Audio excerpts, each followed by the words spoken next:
So I'd like to start with this quote from a cyberpunk novel called Encryption and Hashing. How long do you want these messages to remain secret? I want them to remain secret for as long as men are capable of evil. Now that's quite a long time, so that would probably need quite a solid encryption system. But this is question one of doing data encryption: is like, why bother? Why are we doing this? And the answer is something that's going to help you think about what form of encryption to use, what like parameters like key strength and things, which are things I'll talk about a bit. But basically, like, why are we doing this? And in some cases, we have regulatory requirements. We've got personally identifiable information. We're meant to kind of make it reasonable that a determined attacker with some resources couldn't gain access to that information through us as either the collectors of that information or as the processors of that information. But it may be that we've got something that is like a kind of business strategic advantage that we want to keep secret from the world for 2 years because we think that in 2 years' time everybody will have caught up, and so it won't matter that we know how to do it now anymore. These kinds of considerations are things that we need to be thinking of. So my first important takeaway message: if you decide to switch off after 30 seconds and only remember this sentence, encryption is easy. You can all go now. Off they go. So cryptography is older than computers. A particular way of building a symmetric cipher that cannot be broken was invented in 1882, and then again just before the First World War, and then again by the other side during the First World War, and then it was published like after the First World War. All you need is an infinitely long amount of incredibly random information or incredibly random data.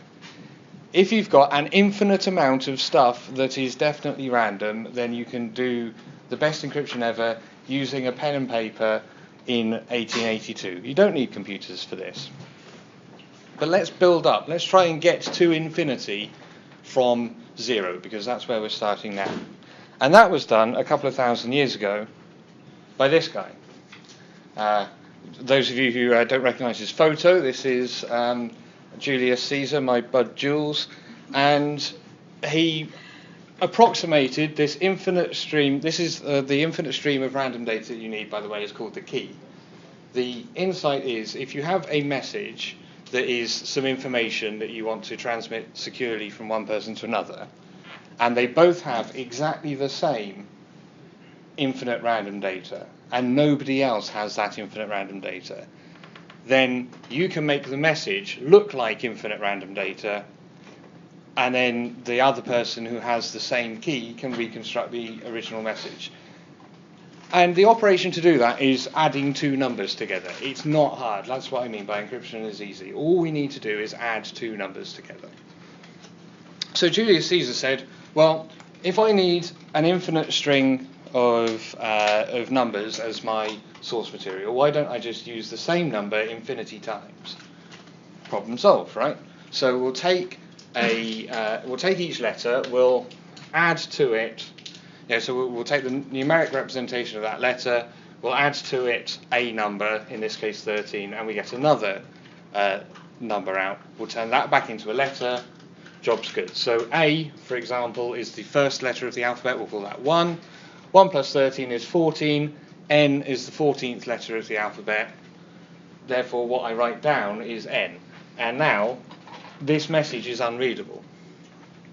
But we can still gain insights into the original message, given this supposedly encrypted version. Because you'll see here we've got there are two U's in the original message, and the letter H appears twice in exactly the same positions. There are two A's, and so we get two N's out, and so on.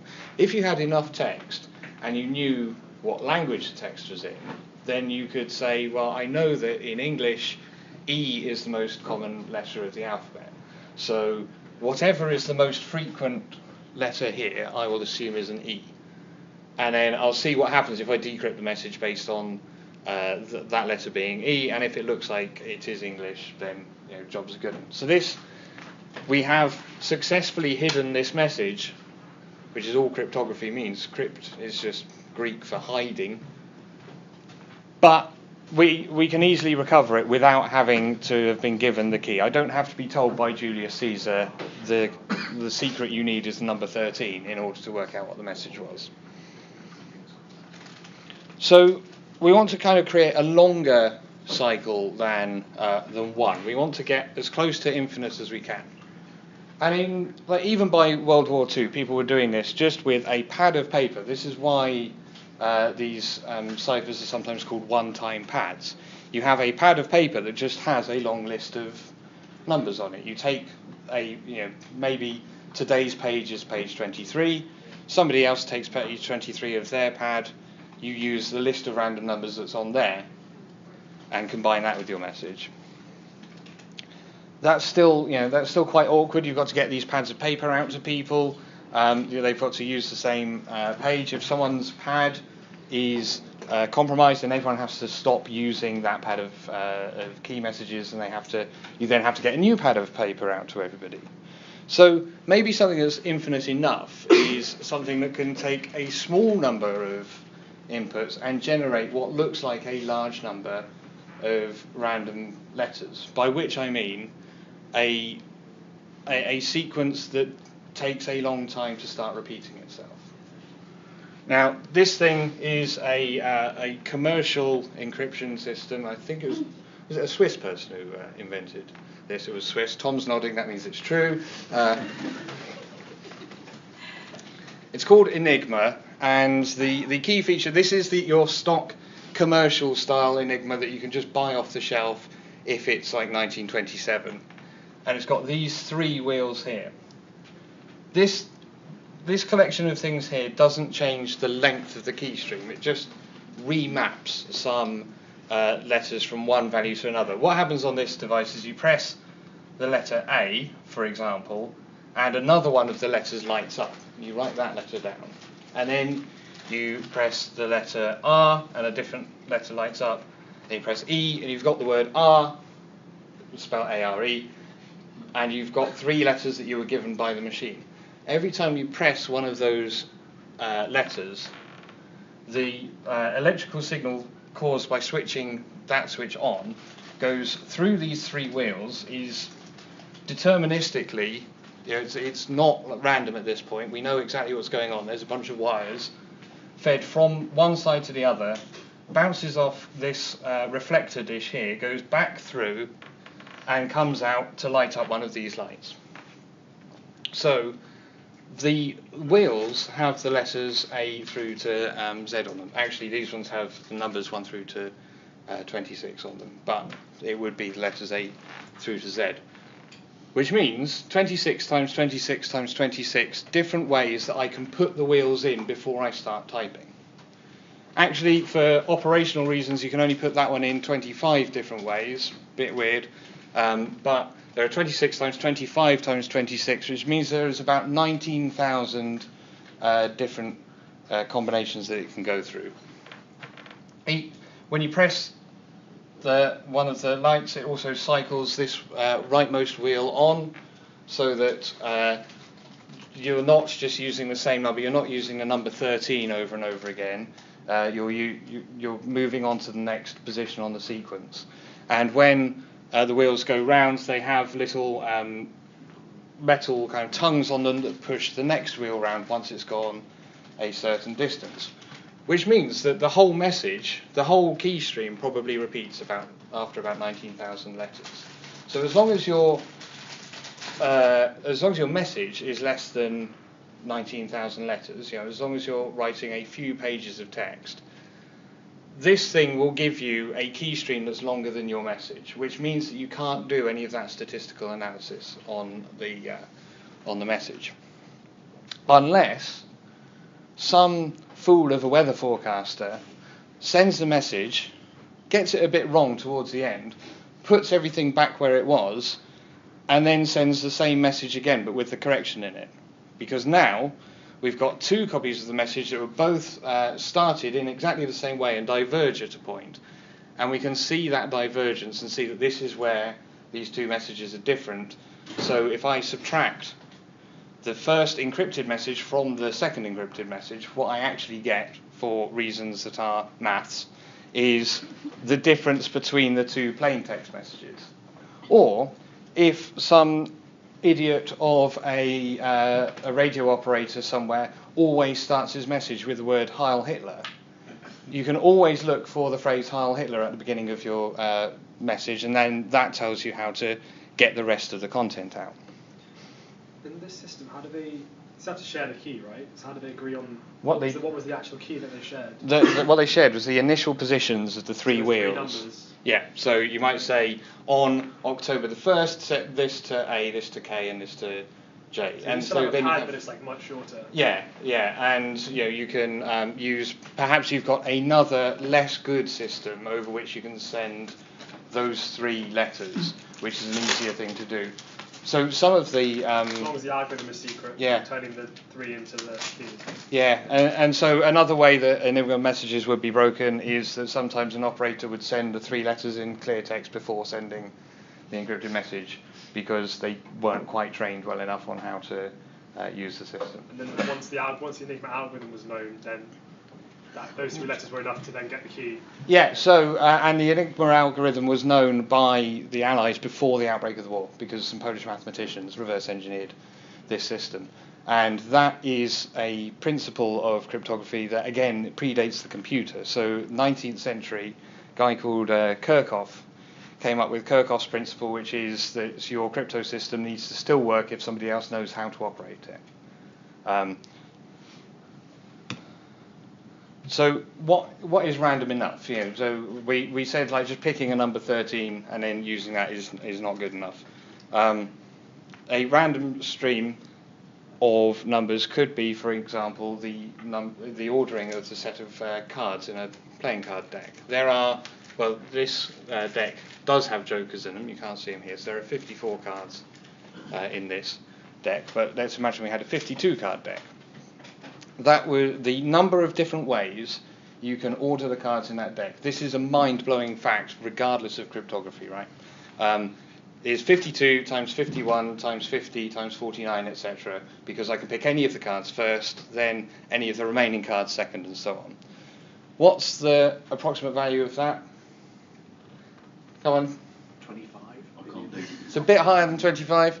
It's about 2 to the 177. Of course. There are approximately 2 to the 90 particles in the universe.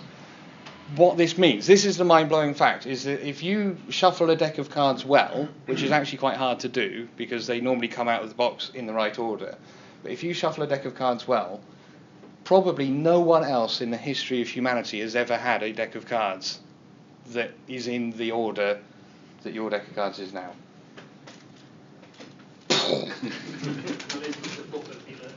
Sorry? Unless they're a poker dealer, right. So, we've had, my point is that we've had good sources of like long enough key data and good sources of random enough key data for longer than we've had computers, right? The book I referred to earlier, Cryptonomicon, has an encryption system that was built by a guy called Bruce Schneier, who's like a kind of god of encryption, that works by using a random a deck of playing cards.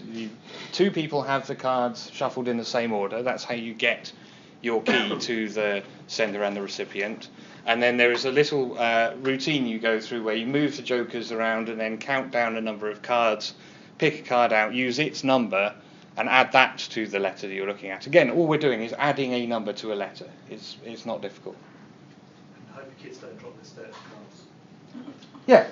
And I hope the kids don't drop the deck of cards. Actually, if you drop a deck of cards and then pick it back up, most of the cards are usually in the same order. There's not much reordering goes on in that case.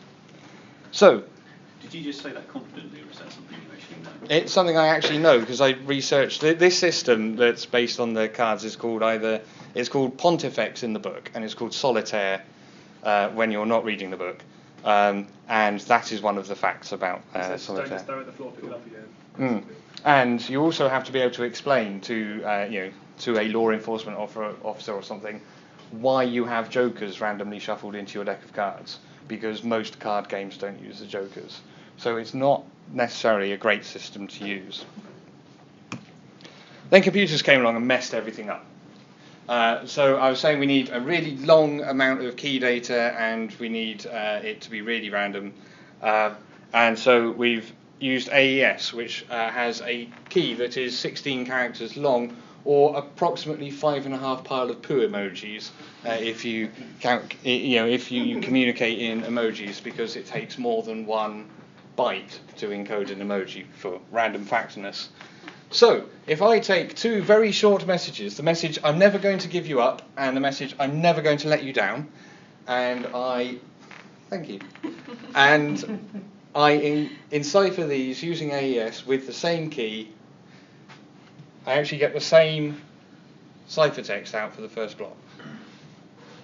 So now what computer-based cryptographers have done is invent a load of stuff that goes on top of using short keys and using short blocks to turn this into something that looks a bit like a continuing stream of key material.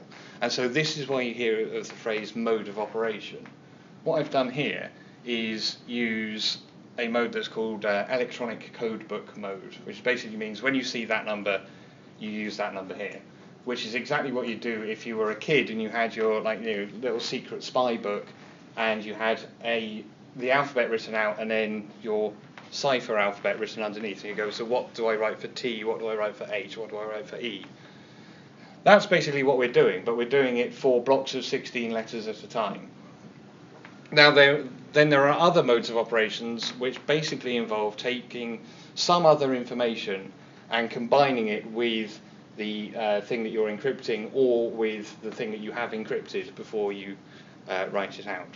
Most of those suffer from the fact that if the first block is the same and you use the same material, you will get the cipher block will still come out the same the first time. Now, and if you've got a document that has at least 16 bytes of preamble, let's say it's an HTML document, and you've got open bracket, exclamation mark, doc type, HTML, close bracket, open bracket, HTML, close bracket, open bracket, title, close bracket, then someone will be able to see that what I've got is a collection of the same documents. I'm working on a web application, so it's probably HTML documents. I'll have a look at trying to arrive at the output, the preamble of an HTML document. I'm not going to give you any advice on what mode of operation to use, or what key length to use, or anything like that in this talk, because that's all kind of context specific. But there are good sites. There's one, is it keylength.org, that aggregates information from NIST, which is the American Standards Institute, and a Japanese Standards Institute, and a European one, and a few other sources, and says, here are all of the recommendations for the use case of your cryptography. Here is what current guidance would suggest that you do. And I would vastly prefer you to look there than to ask me about those questions. So encryption is good, right? Let's all encrypt our passwords. Unfortunately, the problem with encryption is that you can get the original stuff back. I never want to know a user's password. Never, ever. I might want to know that the user gave me the correct password, but I never want to know what that is. I don't want to go, let me look at your password and compare it with the one I know, because then if they've reused that password somewhere else, then I could potentially be accused of logging in as them. So if some idiot said companies running online services should ensure password files are encrypted, you should definitely have strong words with that person. Off you go. Great. Yes, Rick? Very clearly. No, that was unfortunately me quoted in an article about the Sony password hack. Was it this quote? It was, yes. Luckily. But so what do we want to do instead of encrypting a password? We want to make sure that the password can't be recovered. So we want for there to not be a decryption function. We want there to not be the inverse function. So what we do is a function that's called a one-way hash. It's called a hash because you can imagine turning a cow into corned beef hash. You can't imagine turning corned beef hash into a cow. And so that's where the name hash comes from, believe it or not. So what we don't do is check the password by decrypting it. What we do is check the password by seeing whether the hash works out the same. And there's all sorts of stuff that you have to do, and so I'm going to, again, gloss over all the details. The magic search phrase you want to Google for is the phrase key stretching function. Do that, don't ask me for deets. But actually, here's the little secret. We are actually using encryption. But what we're going to do is encrypt a known value using a key that we derived from the password. Because if I get the same ciphertext out of that operation, then I use the same key. If I use the same key, then I probably use the same password. Not like 100%, but probably. So that's like basically what hashing is doing. So you can imagine, like, we're in the kind of organisation that wants to be at the forefront of everything, that's like world class at engineering. This encryption sounds like something we want to do. Let's be world class. Let's write our world beating encryption algorithm. Nope. I can be incredibly confident that anything that we would write as an encryption algorithm would not be as good as a bunch of other things, just because a bunch of other things have had the security community, academics, like researching how to discover vulnerabilities in these things. Anything that I was to come up with in a JavaScript editor now would not have had that. It would not have been tested. I probably don't know enough about doing this to get it right. And even the people who do it properly don't know enough about it to get it right. They just know enough about it to not get it wrong in the ways that other people have already got it wrong, it's fair to say. At some point in the future, someone will say, you've got to stop using AES now. We found this problem that makes it really quick to crack that standard. And that will probably happen before someone says, you've got to stop using AES now because computers are fast enough to brute force AES, assuming no problems. So there's a bunch of stuff that we have to do that I didn't talk about. Because I was saying that we've got to make sure that I, the person who's writing the message, and you, the person who's receiving the message, both have this key. I haven't talked about how we do that, because we've got to make sure that I have it, you have it, and that nobody else has it. Otherwise, anybody could have written a message that looks like it came from me, or anybody could read a message that I think was destined for you. Even if we're sure that we did that well, we probably still have to start using a different key at some point in the future, so that we don't get any of these problems with collisions where the same message is encrypted multiple times using the same material, or where just the chance of a key being compromised goes up over time just because there has been more time for an attack to take place. So we have to have ways to say we're not using that key anymore. We still want to be able to retrieve the data, so how do we do the migration? We want to start using a new key, but we don't want to deny access to all of the existing information. These are things that we have to do. I mentioned modes of operation, but deliberately avoided going into too much detail. There's plenty, particularly on the OWASP website. There are good little kind of common practice sheets, single sheet of A4 that gives you all of the resources that you need to dig into more details about that. And I have only been talking about one type of encryption, which is the one where you and I share the same key and use that both for encryption and decryption. There are other forms called asymmetric encryption, where one person has a private key that can do decryption and everybody else has a public key that can do encryption. I haven't got time to go into any of that. 2 awesome books, should you want to dig further. This one has loads of maths in. This one has quite a lot of maths in. Sorry about that. There is no way to dig into this further without doing maths. I apologise for the mathiness of this subject, but that's my talk.